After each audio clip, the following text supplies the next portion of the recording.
Hey everybody, welcome to Unit 4, where we're going to be talking about performance and conflict and training and development in sport organizations. So let me start with performance and conflict. That's something that we see all the time in sport organizations. Players don't get along, players and coaches don't get along.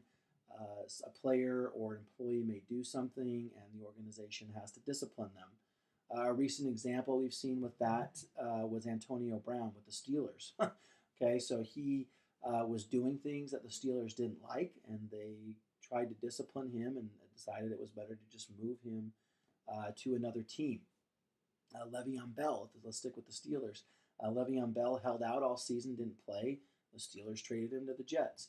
What we'll talk about in this unit is just different kinds of conflict that happen and how sports organizations can resolve that. There's different strategies you can use. You can be really aggressive and not really listen to anyone else in resolving conflict. You can try and be more accommodating and listen to what other people have to say and try and find a mutually beneficial solution.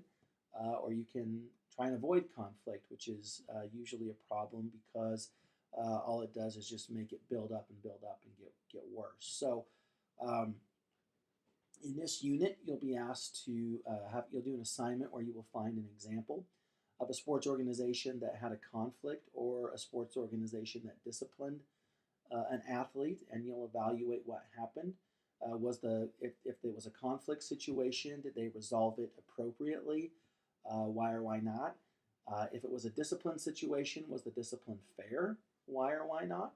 And then what can other sports organizations learn from that? So let's just go back to Antonio Brown. If we look at what happened with the Steelers, what can other sports organizations learn from that when they have a player who's engaging in that kind of behavior?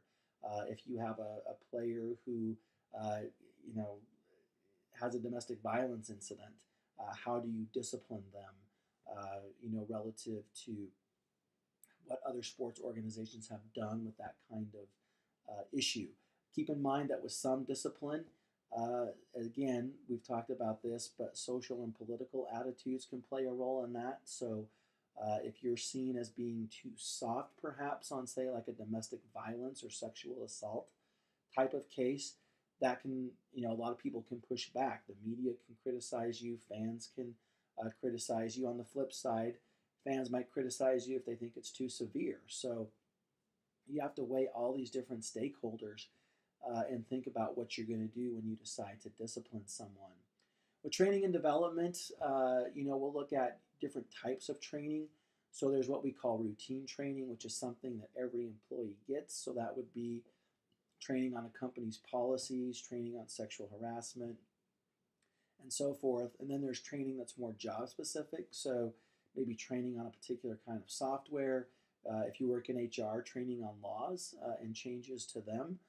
We'll also look at different ways you can train people through like role playing, which is what a lot of sales training utilizes. You can learn through on-the-job experience. That's a way to train people. Internships, which some of you have done or will do, are a way to train people. And then something that you'll actually talk about in the discussion forum is the use of technology. So we're seeing VR or virtual reality technology being used a lot to train athletes. And so I'm curious, in that forum, you're going to find an example of a sports organization that is using or has used virtual reality as a training tool. Talk about what they did, how they used it, and then evaluate, is it a good thing, not so good thing? But we're seeing some really, I would say, kind of cool things with VR. Doctors are being trained with it. So there's some really cool kind of applications that we're seeing with it. So looking forward to what you have to say in this unit. We're almost there. One more unit to go. So hang in there. We're getting close.